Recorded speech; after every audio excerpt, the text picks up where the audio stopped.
Well, finally happened. The tension that's been bubbling under the surface all preseason just blew sky high, and all it took was one shady comment, one cool clapback, and one very unbothered rookie quarterback named Shedeur Sanders. The moment Dillon Gabriel dropped that now infamous line during a routine press conference, some guys are more interested in being entertainers and competitors. You could practically feel the sideline get colder. Subtle? Sure. Direct? Not really.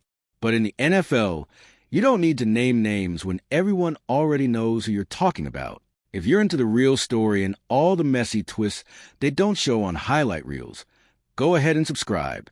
And if you're sticking around to see how this Browns QB chaos plays out, you should definitely be subscribed. Let's be real, it was about Shedeur. And it wasn't slick.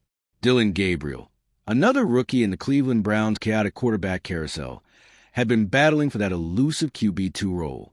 He's got the work ethic, the film room focus, the football guy DNA. But when Shedeur came in flashy, confident, already wearing the spotlight, something clearly shifted in the vibe. And instead of just grinding in silence, Dillon decided to throw a little verbal elbow. The entertainer versus competitor comment hit the airwaves, and instantly, the internet lit up. Twitter analysts activated. Reddit threads 50 comments deep in an hour. Podcast bros already booking their thumbnails. Is Shedeur Sanders too Hollywood? But what really set this thing on fire? Ryan Clark, the former safety turned ESPN thunderstorm, didn't hold back. The second he saw the quote making rounds, he went full scorched earth on live television. This ain't a diss track, Clark barked into the camera. This is jealousy, plain and simple. Dillon Gabriel threw shade because Shedeur walked into the league with confidence, with presence, and more importantly, with game. He didn't stop there. This idea that being charismatic means you're not competitive? That's lazy. That's weak. That's the same garbage people use to say about Cam Newton, about Lamar, about anyone who doesn't shrink themselves to make other people comfortable. Shedeur is not an entertainer. He's a quarterback. Boom. Instant classic Ryan Clark moment. And it only got spicier from there, because just hours later, reporters swarmed Shedeur Sanders during a post-practice presser, eager for a reaction. It was a moment everyone was waiting for. Would he fire back? Would he name names? Would he fall into the trap? Nope. He smiled, shrugged, cool as ever, then said, "I'm not worried about all that. That's just football, man. Competition brings heat sometimes. But I'm here to win. Words don't bother me." Mic drop.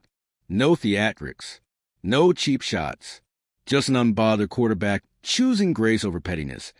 And somehow turned the pressure back on Gabriel without even mentioning his name. The media tried again. Did you feel like it was a personal attack? Another shrug. I'm used to people doubting me. I've been doubted since high school, since Jackson State, since draft night. That's nothing new. I let the tape speak. And that's when the tide turned. Because what started as a potential diva versus grinder narrative suddenly flipped into something way more interesting. A battle of poise. Gabriel might have thrown the first jab, but Shedeur's mature response, backed by his legit preseason performance, won over the room. And not just the media. The fans felt it too. Within 24 hours, Brown's Twitter had declared sides. Hashtags started popping up. Team Shedeur. Team QB1. Even the fan accounts who were lukewarm before were now fully behind the rookie with the target on his back. Because let's not forget, Shedeur has been doubted. The whole NFL watched him slide to the 5th round with a collective side eye. The kid balled out in college, calm under pressure, accurate as hell and tough as nails, but when draft day came, he was treated like a brand, not a quarterback. Too flashy, too prime time, too social media. But Shedeur didn't come in expecting a throne. He came in ready to work. He kept his head down all camp, made smart plays in preseason, and earned the trust of the coaching staff. Even Joe Flacco, the veteran holding the starter role like a porcelain vase, praised Shedeur for his preparation and professionalism. So when Dillon Gabriel's comment surfaced, it didn't just seem petty, it felt tone-deaf. And Ryan Clark wasn't the only one who noticed. Dan Orlov's guy chimed in next, offering a rare moment of alignment. Shedeur's doing everything you want in a rookie. He's protecting the ball. He's learning the offense. He's not rattled. You think it's easy being Shedeur Sanders, son of Dion, with a camera in your face 24/7? He's under more pressure than 90% of rookies, and he's handling it better than most. Meanwhile, Gabriel stayed quiet. And maybe that was smart, because if you think the Browns' coaching staff didn't notice how the whole situation unfolded, you'd be mistaken. NFL teams watch everything. Every throw, yes, but also every interview, every interaction, every bit of tension in the room. And while the Gabriel comment didn't spark an outright locker room feud, it did draw a line in the sand. Shedeur came out looking like a leader. Gabriel came out looking like he was losing grip on the moment. And now, the battle for QB2 feels like it's been decided in spirit, even if the official depth chart still says otherwise. But the bigger takeaway here? It's not just about a backup QB battle in Cleveland. It's about the future of football culture, because this league is changing. Quarterbacks aren't just statues in the pocket anymore. They're personalities. They're CEOs. They're brands, yes, but that doesn't mean they aren't grinders. You can be polished and passionate. You can sell jerseys and still study film like your life depends on it. And Shedeur Sanders? He's the embodiment of that evolution. The NFL isn't just about touchdowns. It's about temperament. And Shedeur? He's showing that you can handle the smoke without fanning the flames. Oh, and by the way, don't sleep on this part. With Flacco aging and Kenny Pickett still made of glass bones and paper skin, Shedeur could be starting real games this season. Like, soon. This whole conversation might have started about QB2, but don't be surprised if it ends with Shedeur trotting out as QB1 by midseason. And when that happens, Gabriel's comment will be a footnote. Ryan Clark's rant will be pinned to 1,000 highlight reels. And Shedeur? He'll still be unbothered, unfazed, and dropping dimes like he's been doing it since birth. Because for all the talk, for all the noise, one thing remains true. Shedeur's not here to entertain. He's here to win. And the league better get used to it. Let's just call it what it is. This was never about one quote. It was never just Dillon Gabriel tossing out a slightly passive-aggressive comment in a media scrum. It was never just Shedeur Sanders responding with a calm smile and a shrug. It was never just Ryan Clark throwing a verbal haymaker on national TV. This was about the tectonic plates of football culture shifting beneath our feet. Because when Dillon Gabriel said, "Some guys are more into being entertainers and competitors," he probably thought he was making a subtle point. Maybe he was frustrated. Maybe he felt overlooked. Maybe he thought it would stay in the locker room echo chamber, buried under training camp updates and boring preseason film. But in today's NFL, every word is a spark, and this one lit a fire. Not just because Shedeur's name was heavily implied, but because that comment touched a nerve. A deep generational nerve in football. The unspoken rule book of how you're supposed to act as a rookie, especially a black quarterback, especially one with swagger, especially one who carries the weight of a last name like Sanders. You're supposed to be quiet, grateful, humble. You're supposed to keep your head down, say yes sir, and wait your turn behind a guy who was drafted earlier or has more years in the league or just knows the system better. But Shedeur, he didn't do any of that. He didn't shrink. He didn't apologize. He didn't fake a golly gee, I'm just happy to be here energy to make others feel comfortable. What he did was handle himself like a professional from day one. He studied the playbook. He kept it cool in interviews. He made the smart reads in preseason games. He didn't try to win the press conferences. He tried to win the job. And that's exactly what's got everyone talking. Because even though Shedeur didn't take Gabriel's bait, he still won the exchange. The best clapback is the one you don't say out loud, but you show with actions. And make no mistake, Shedeur's actions have been loud. Every time he steps on the field, he looks like he belongs. Every time he talks, it sounds like a guy who understands the gravity of what he's carrying. Not just the offense, but the spotlight, the scrutiny, the legacy. And he doesn't flinch. Meanwhile, the noise keeps growing. The Ryan Clark clip went viral instantly. It wasn't just football Twitter, it was mainstream. TMZ, Bleacher Report.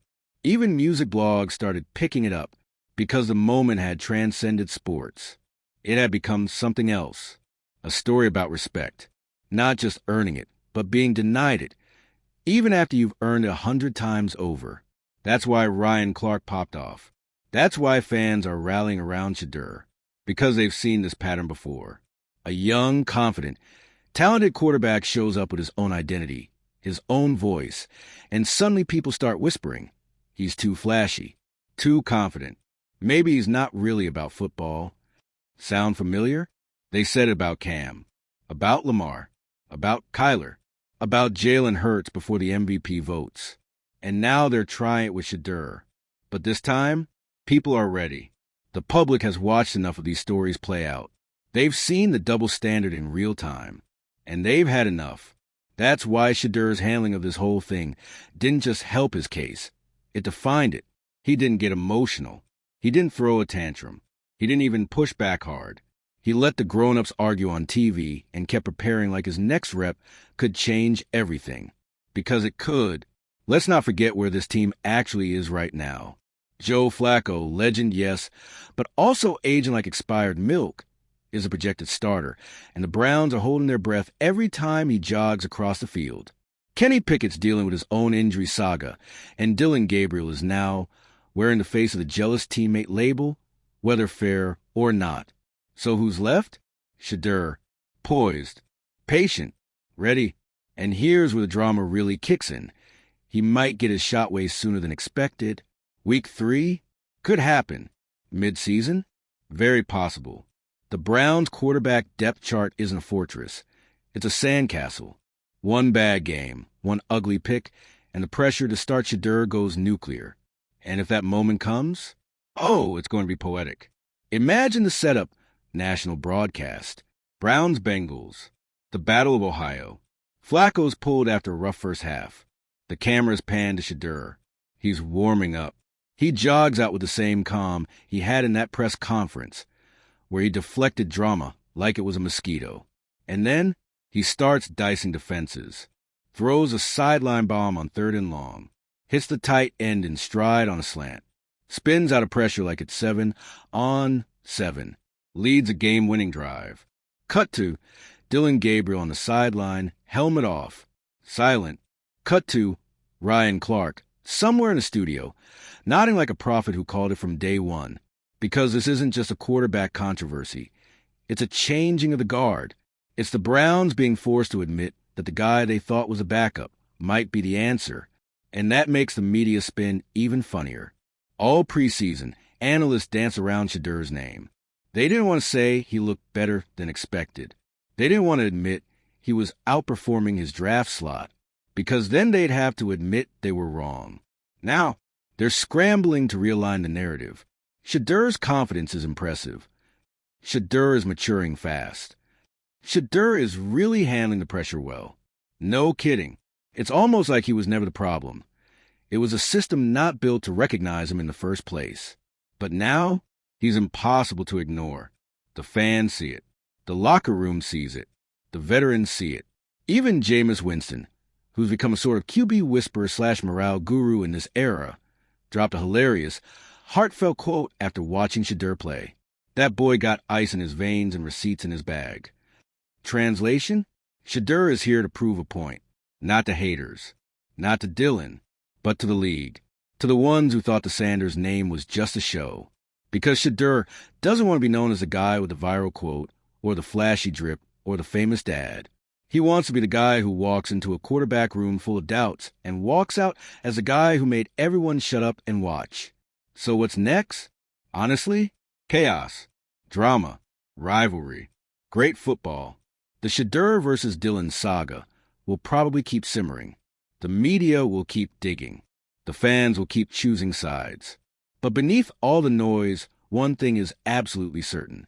Shedeur Sanders isn't just winning the PR battle. He's winning the war.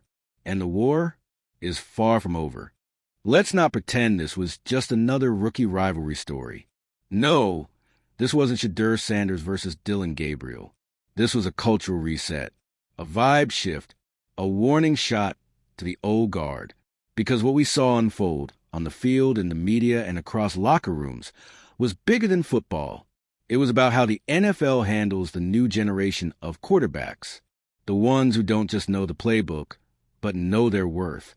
The ones who show up with confidence, charisma, and a highlight reel already playing your feed before kickoff. And yet, the second one of them steps out of line. Scratch that, not even out of line, just different. Someone tries to shrink them.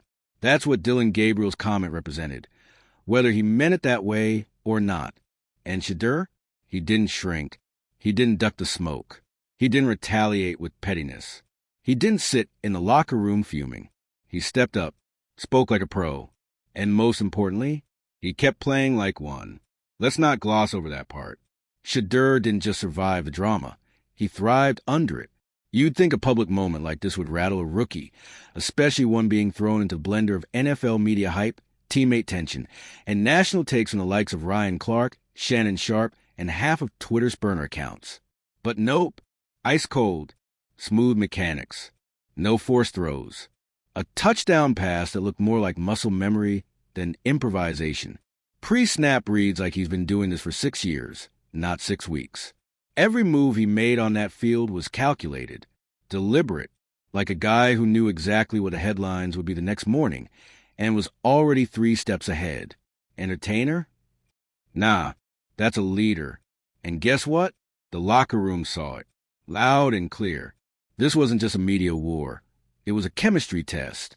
Everyone in that building was watching how these two rookies handled it. Coaches, coordinators, receivers, linebackers, and you better believe they had thoughts. Because in the NFL, quarterbacks aren't just judged on completion percentage and touchdown ratios. They're judged on how they carry the weight. And when the pressure came, Shedeur stood taller. Let's talk about that weight for a second. Shedeur Sanders walked into the NFL with more pressure than most rookies can imagine. Not just because he's Dion's son. Not just because he has more Instagram followers than most entire AFC special teams units combined. Not just because of the fame, the branding, or the baggage of being considered flashy before his cleats even hit the grass. But because he had to prove, again, that he belonged. That he wasn't just a marketing stunt. That his spot on the Browns roster was earned, not gifted. And how did he do it? He didn't beg for attention. He didn't play politics. He didn't start fake beef for clout. He balled. And here's where it gets scary for the rest of the league. At least, he's only just started. The Shedeur Sanders we're seeing now, this is the early version. The rookie version. The tip of the iceberg. The watch what happens when he gets a real offensive line and a full playbook version. And the way he's handling adversity this early, that's a dangerous sign for defenses. But also, it's a dangerous sign for teammates who still think they're battling him for a spot. Because let's be real, Dillon Gabriel didn't just lose the press conference moment. He might have lost the locker room narrative. That comment, whether misinterpreted or intentional, painted a picture. One guy slinging shade, the other guy brushing it off, leading drives, and earning the respect of the entire team in the process. And if you're a coach, if you're trying to decide who your QB2 or future QB1 really is, that matters. And so does everything Shedeur's done since. You can't fake maturity in this league. You can't fake command. You can't fake the way grown men, vets, journeymen, guys who've seen dozens of rookies come and go, look at a kid and go, yeah, he's got it. And make no mistake, they see it in Shedeur. Ask around quietly and you'll hear it. He's always early to meetings. Never panics under pressure. Treats every rep like it's Sunday. That's not flash. That's not hype. That's football. And yet, the entertainer tag still floats in the air like a smoke bomb. Because that's how narratives work in this league. One quote, one label, one bad take, and suddenly people start forgetting what they actually saw on the field. But that's what makes this whole saga so important. Because this is Shedeur saying, you can call me whatever you want, but you will respect the work. It's him refusing to fit the mold. Refusing to mute his personality just to make people comfortable. Refusing to apologize for knowing his value. And honestly, that's what makes him so dangerous. You want to call him a brand? Fine. He's also a baller. You want to say he's media trained? Cool. He's also game ready. You want to reduce him to his last name? Go ahead. But watch what happens when you actually give him the ball. Because Shedeur Sanders is not just here to prove people wrong. He's here to prove he was right all along. Right to bet on himself. Right to ignore the noise. Right to believe he didn't need to wait for permission to shine. And this whole Dillon Gabriel saga, it's already becoming a footnote. Because a funny thing happens when you outperform the drama. People stop talking about the drama. They start talking about the wins. And if Shedeur keeps stacking performances like he has been, this won't be a rookie rivalry story anymore. It'll be a how the Browns finally found their quarterback story. It'll be the beginning of a legacy. Not Deion's. Shedeur's. So, are we still talking about entertainers? Or are we finally ready to talk about the fact that this backup battle might have already ended before it began? And if you're Dillon Gabriel, you've got a choice to make. You can stew in frustration, or you can step up, compete, and prove you belong. Because one thing's clear, Shedeur's not slowing down. Not for you. Not for the critics. Not for anyone. The moment is his now, and he's running with it.